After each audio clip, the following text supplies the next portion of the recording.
I believe most of you must have heard about crypto assets, especially the Bitcoin. With its value rising to sky high, I personally regret not investing in Bitcoin in 2017. If I had made that investment, I would have left India because India is not the place to hold your crypto assets. On that note, my name is Sharma and my topic of presentation is crypto assets and their tax compliance. Let's navigate through this tax piece.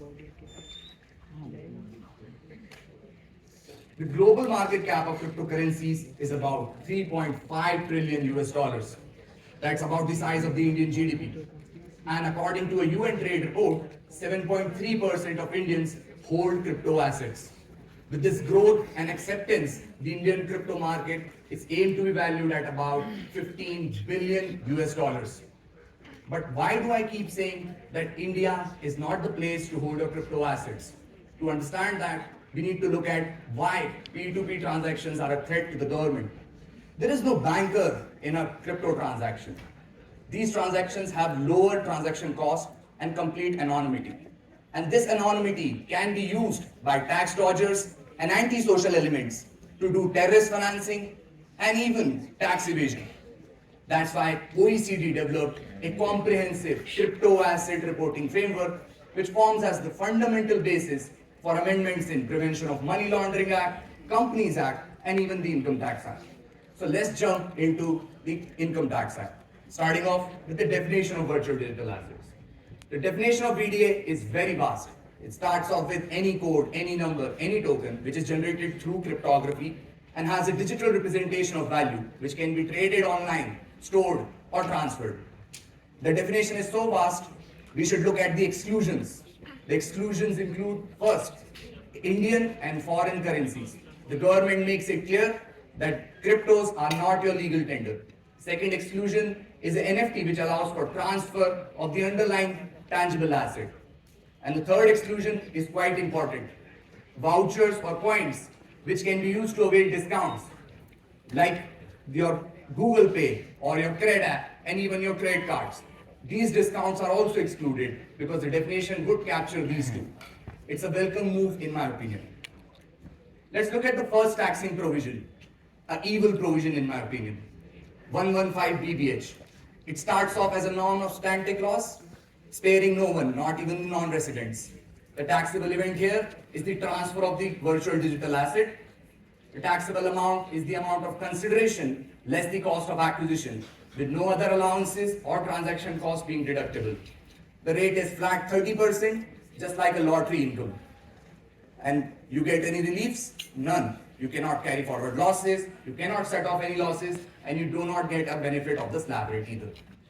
Let's look at an example quickly. If I have sold a Bitcoin for a profit of 2 lakh and I've made a loss on Dogecoin for 2 lakh, I cannot set off these losses since each VDA is different for the purpose of 115 BBH. The loss on Dogecoin is a dead weight loss. I cannot carry it forward, I cannot set it off. That's the stringent provision of 115 BBH. Let's look at another example quickly. Mr. Virat Kohli, after winning the IPL, has moved back to London. And there he has purchased a car for a fair market value of 20 lakh rupees. But he has wired the money through his crypto wallet. What is the correct tax treatment? Virat has exchanged the VDA for a car. And this exchange is also under the definition of transfer and triggers 115 BBH. And he has to pay taxes at 30% flat. But what we have discussed till now is just incomes that arise from transfer, like sale, disposal, exchange.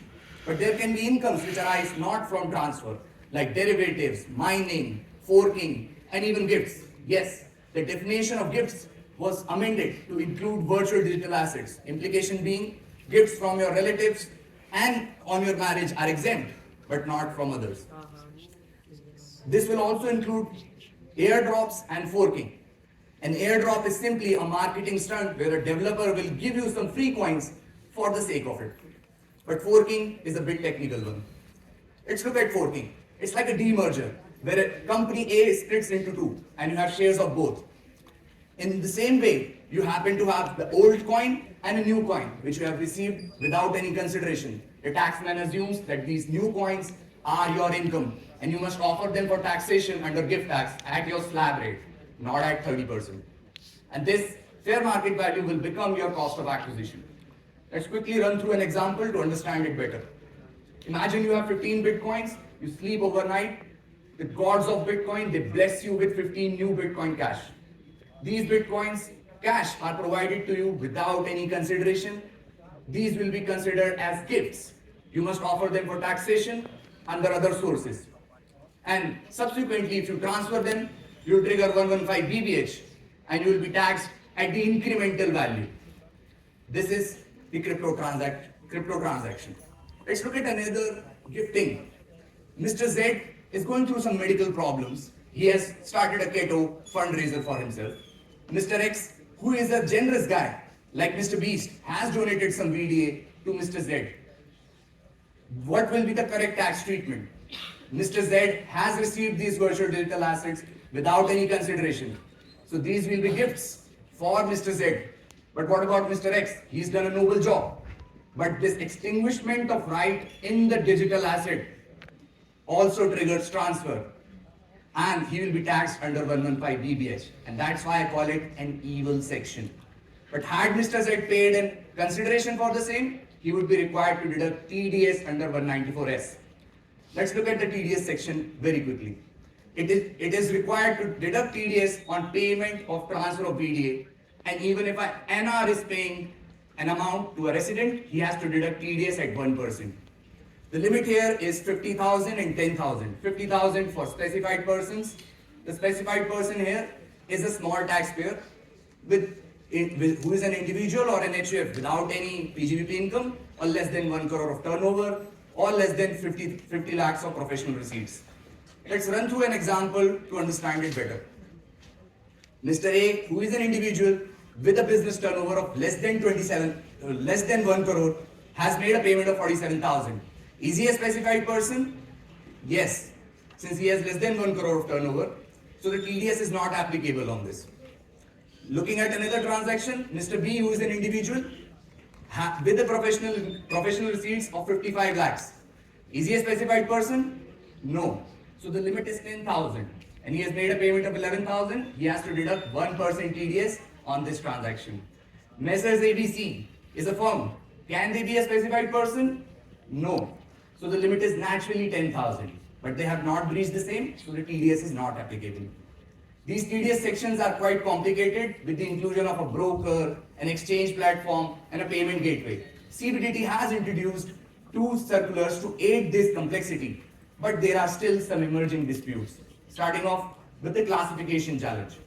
There is no guidance on whether a lending transaction will be taxable or not, since lending transactions are out of the purview of transfer.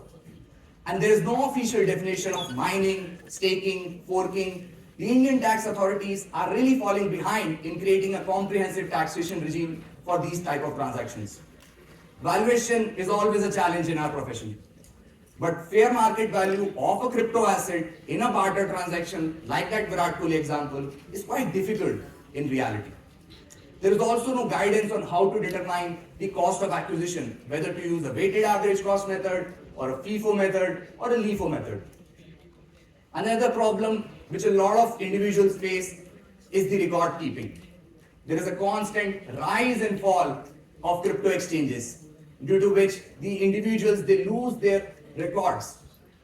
And with the loss of records, they are unable to provide them for assessment, making it easier for the assessing officer to pass a best judgment in the favor of the revenue. At last, I'd like to give you a contrasting point. If you think of playing in cryptos, play in the derivatives market.